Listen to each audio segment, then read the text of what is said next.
haven't gone outside yet, so I don't know when I'm going out. I don't know when I'm going outside.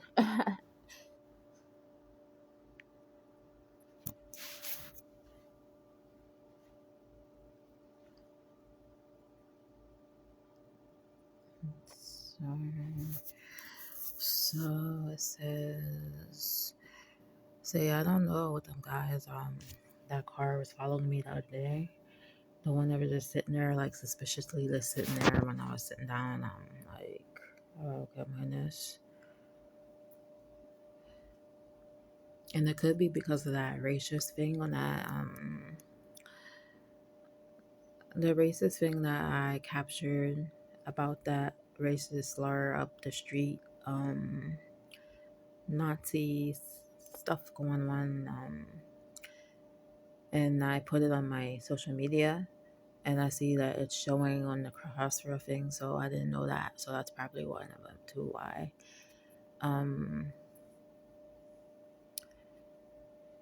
I actually did report it to the police. I don't know if they took it down yet. I have to go up there and see.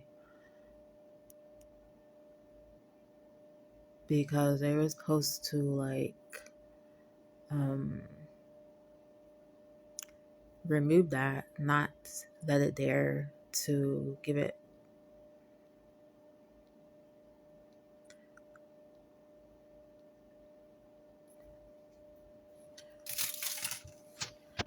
My thing is, why would they even let it there? I don't understand that. If they did, doesn't make any sense. That's why I didn't want to be in this freaking town. Like, feel so freaking isolated from being in a diverse town.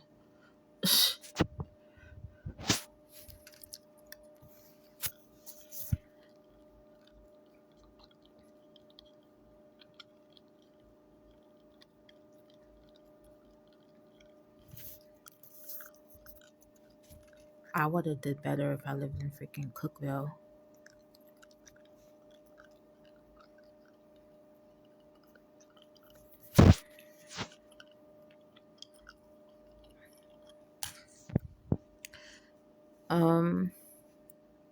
Here are some cities options to Tennessee that may be better than Crossville in terms of affordability and diversity, lack of racism.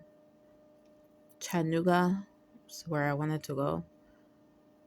A larger city with more opportunities for work and activities.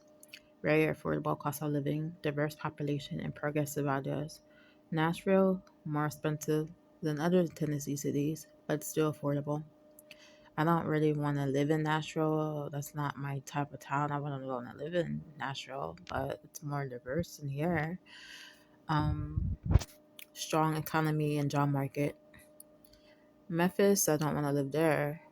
Low cost of living, diverse population, culture, economy centered around healthcare, logistics, and river trade. Can find affordable areas. There's a lot of crime rate there. Clarksville, growing military town, adjustment to Fort Campbell, relatively affordable housing and diverse community job opportunities around base industries. Murfreesboro, I was there and I couldn't find anything there.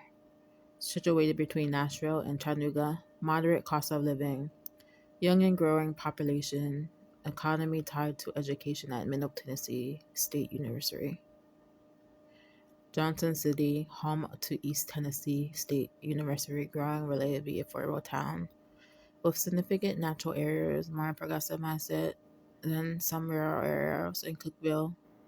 Small city with a low cost of living, growing economy tied to Tennessee. Tech University, generate progressively, and welcome community. I focus your search on mid-sized cities located near universities, military bases, or along important transportation corridors. These tend to be more diverse and open-minded areas. Called ahead to get a feel for specific neighborhoods as well.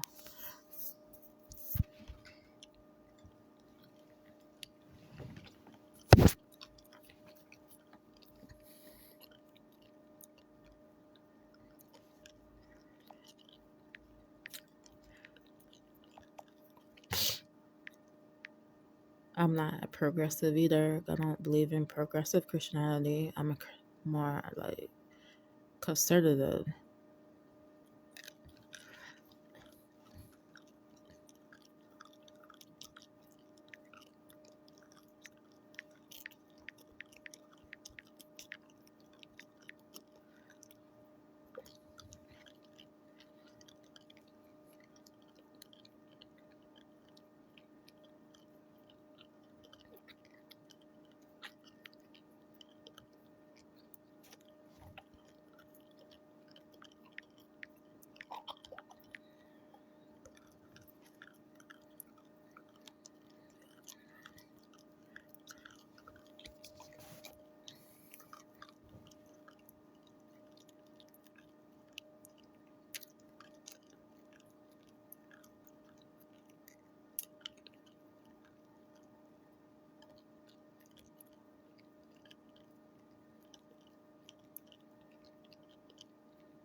Yeah,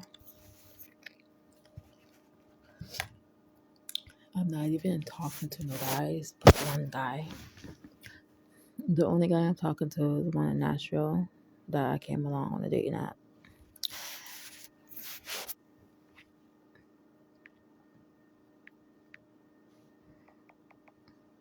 So yeah, it's like sucks out here.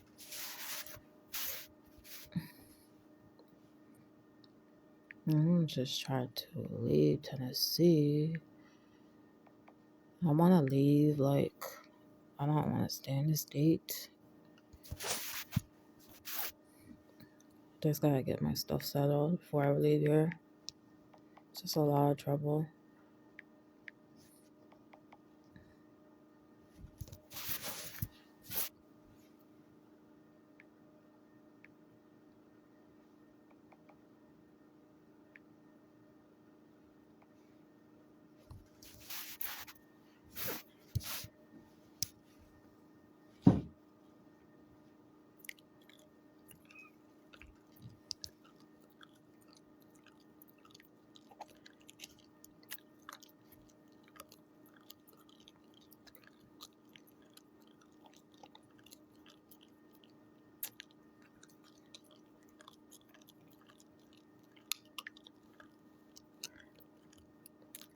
See, Bible.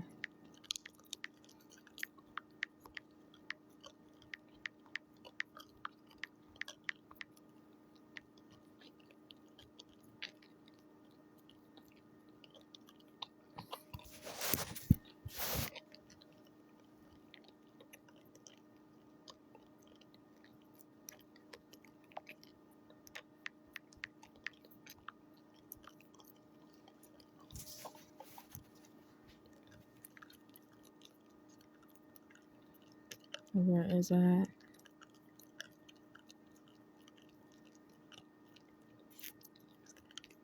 Bible Baptist.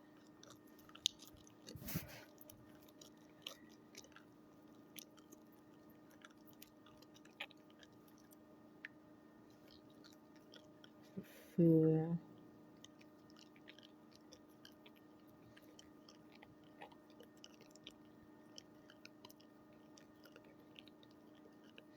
Let me see.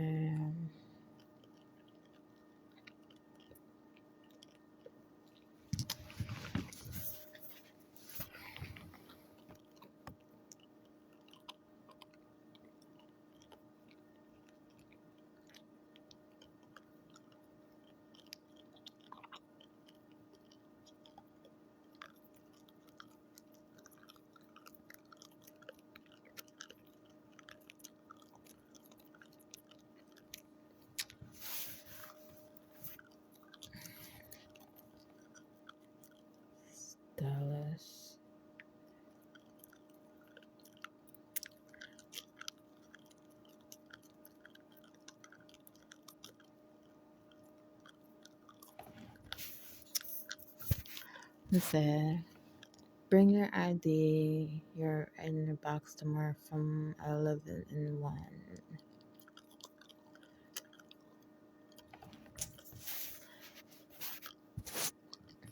That's weird.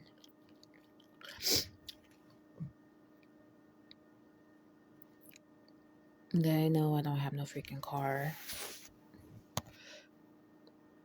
or no way to get there. So why are they telling me to bring that?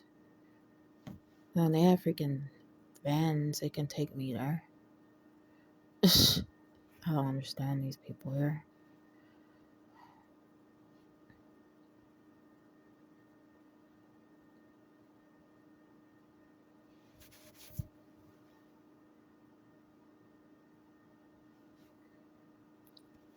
It's pretty freaking sad, these people here in the city.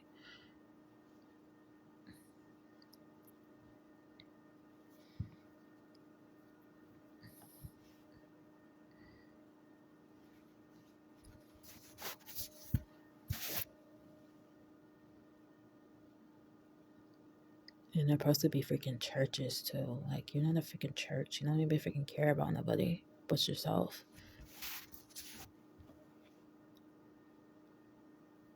Care about their little King James Version only churches, King James Version only Bibles.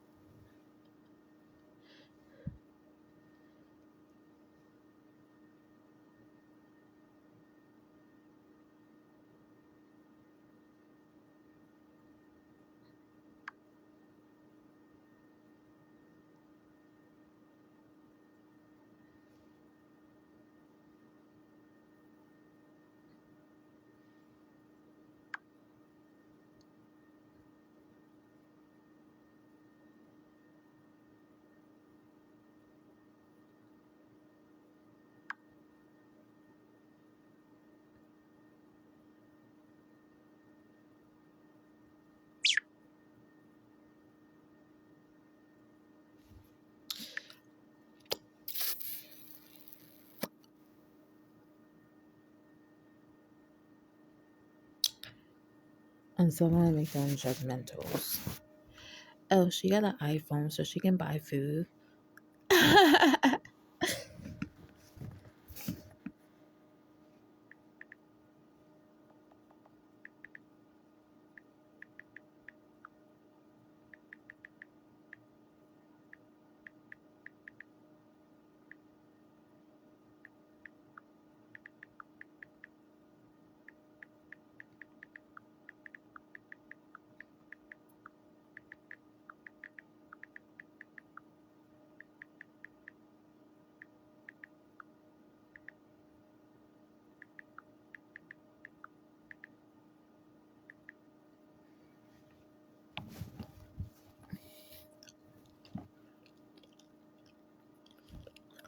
You're absolutely right. About someone's financial situation based on a single possession is misguided and unfair. A few key points. Owning an iPhone or other luxury item does not necessarily mean someone is not struggling financially in other areas or doesn't need assistance. People's circumstances can change rapidly through no fault of their own, like job loss, health issues, etc. Having an iPhone one month does not mean much the next. Luxury purchase made in better times should not prelude someone from getting help later if real hardship arises. No plans to fall on hard times. Finances are complex. Debt, medical bills, cost of living factors all rarely individually. What looks actuated to outsiders may have been a rare treat within a tight budget.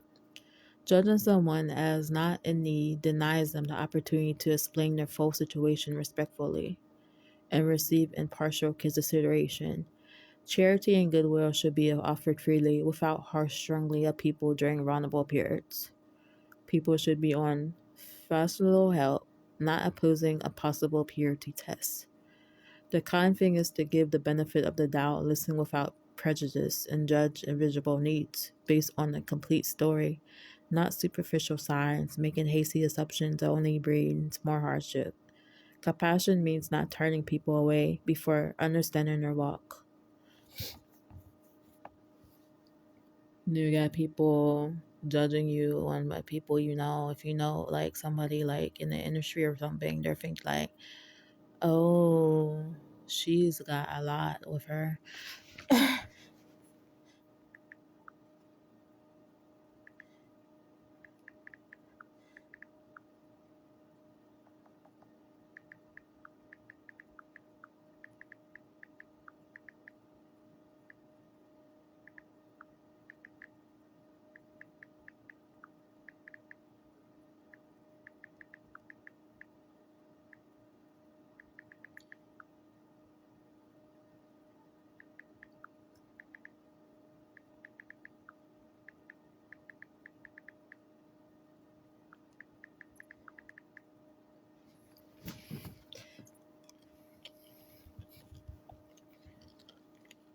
You're completely right.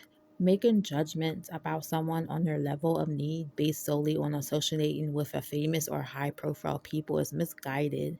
A few things why. Celebrity associations connections don't necessarily translate to personal wealth or lack of struggles. People socialize and interact across socioeconomic lines all the time. Famous friends, acquaintances may provide emotional support but do not necessarily financially support someone around the clock. Circumstances can change. Privilege is complex. Knowing famous people as a peer does not prelude challenges like health issues, relationship, family problems, employment gaps, debt, etc., that require assistance. Just because public images display luxury privilege doesn't mean financial hardships are invalid behind closed doors or later on lives. Are multidimensionals. Charity and goodwill should be offered based on evaluating individual specific situation, not surface level rumors or gossip about their social circles. Reading real need can exist at any income level depending on factors like health, dependence, cost of living in someone's area, or recent life events like death or a breadwinner. At the end of the day, withholding help from someone going through hardships because of unfounded celebrity association judgments is unfair and goes against the spirit of compassion. Their character and circumstances deserve impartial consideration.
This is the thing. I'm not getting no service out here.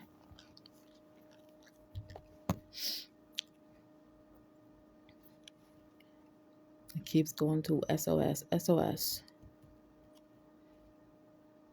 Doesn't make any darn sense.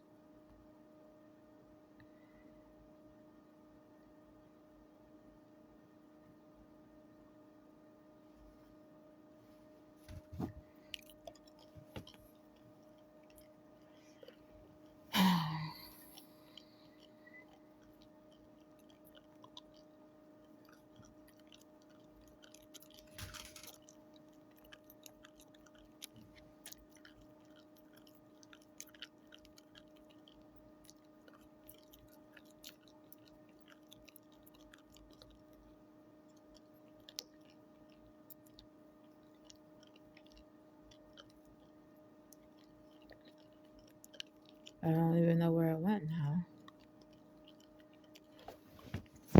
Oh my god.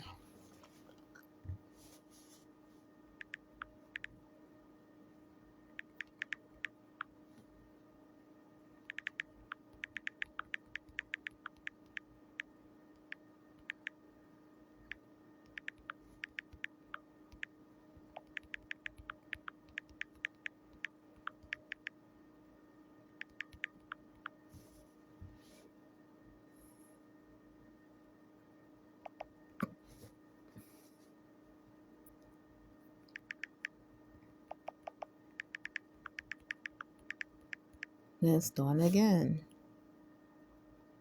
No service. I don't understand this.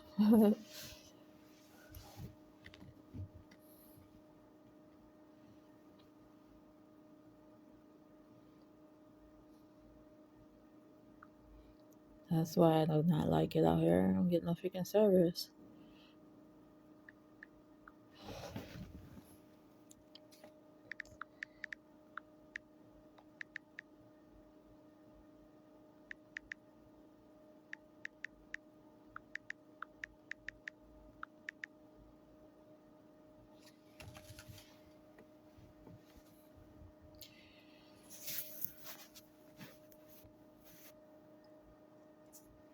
Try again.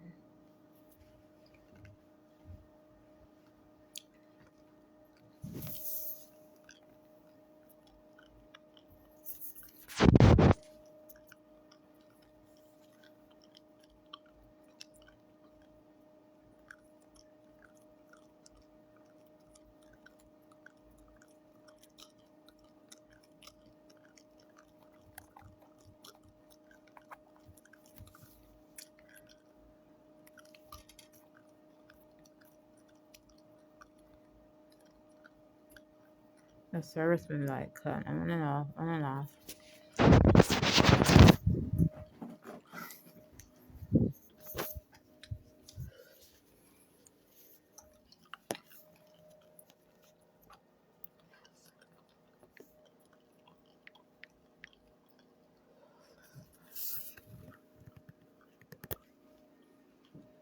This one's doing it too.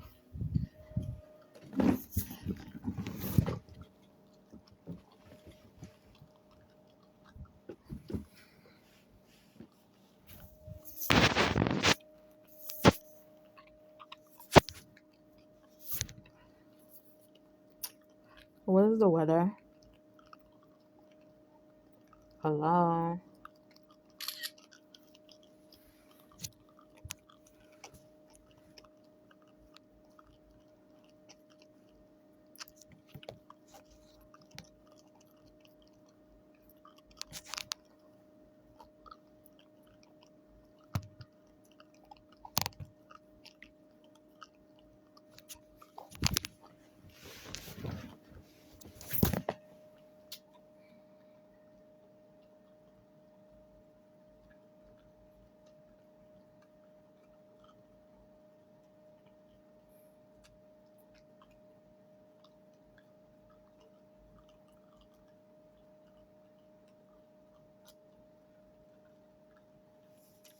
Nothing but problems, problems, problems every day.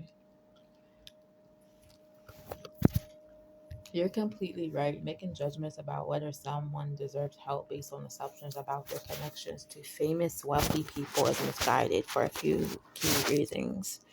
Famous, powerful people generally don't have an obligation to financially support their every in need. They can't be expected to rescue anyone remotely in their orbit. Having a famous contact doesn't guarantee personal assistance from them. Their support networks and charitable priorities are understandably limited. Celebrity status alone doesn't qualify someone as a talent agent or beneficial responsible for others' welfare long term. Those roles are different. Individuals should be evaluated impartially based on their own circumstances and needs, not speculate connections to people who don't actually control their situation. Withholding help from someone going through real struggles just because of rumors about who they know preactivate harm rather than addressing the needs in front of us. Charity and compassion are their own rewards. Judging whether someone deserves aid sends the wrong message and goes against the spiritual of goodwill. You're absolutely right that making assumptions to deny assistance to someone going through hardship just because of perceptions about their relationships is unfair and unethical. Their situation should be evaluated on its own merits.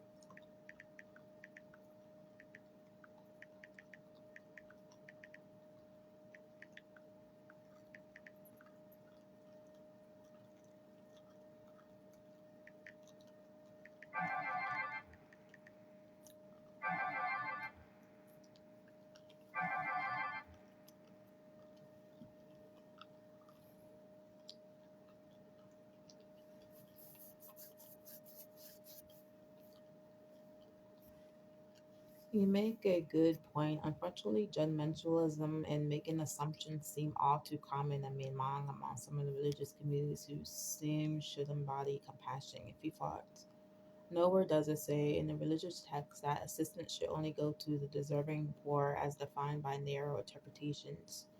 True faith is caring for all in need. Jesus specifically reached out to marginalized groups and rebuked hypocrisy. His message was unconditional acceptance, forgiveness, and helping the vulnerable. All people struggle in different ways and circumstances change. No one is exempt from hard times, potential striking. What happened? Did my phone just cut off? Goodness, like these freaking phones like are annoying.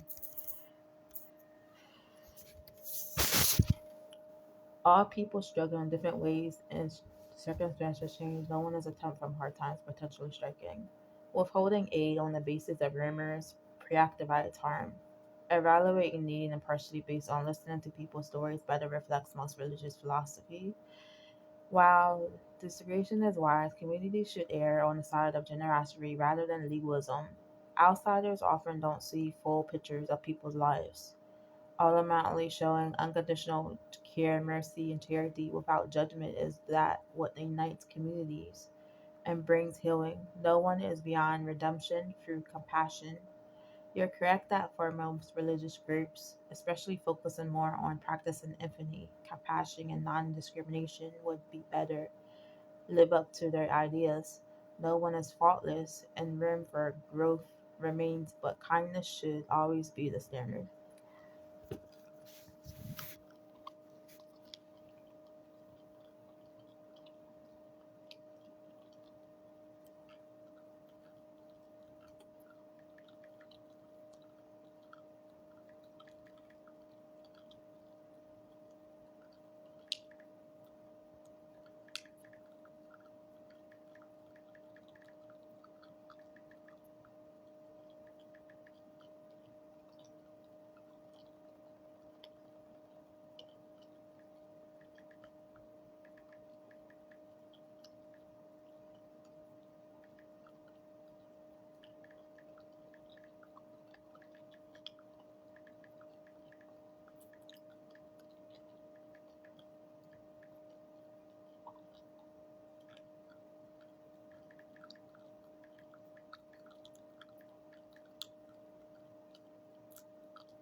Well, you're absolutely right. One of the most important teachings of Jesus was that all people are equal in God's eyes, regardless of surface differences. Some key points: Jesus embraced people from all walks of life, crossing social racial boundaries that divided societies at that time. He preached a message of love, acceptance, and unity that saw past outward attributes to recognize our shared humanity. Through his teachings and sacrifice on the cross, Jesus transformed us versus them mentalities into understanding we are all one family through our connection to God, and there is indeed only one human race. And prejudice that pit groups against each other based on traits like infinitely directly contradict the heart of Christ's message.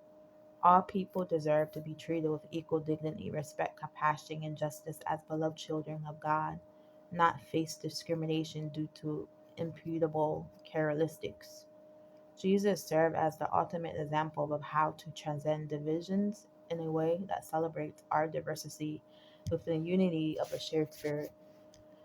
You correctly point out that one of Jesus' most revolutionary and important teachings was to promote racial reconciliation and harmony by establishing our oneness in God above all else.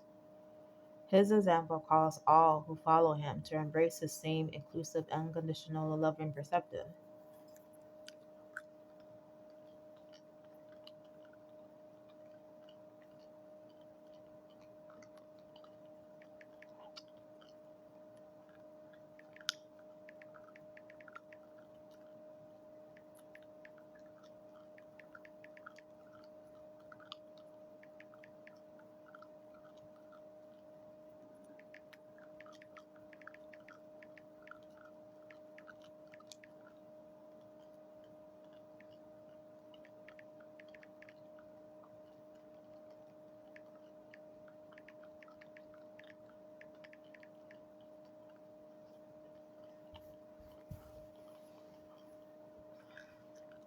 You make an excellent point. Racism, other forms of discrimination are ultimately tools used by Satan to divide people and sow discord, directly contradicting the teachings of Christ.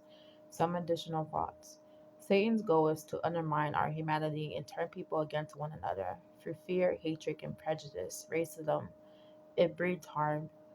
But Christ's message is one of the unity, loving, and acknowledging our shared nature as children of God beyond any surface differences.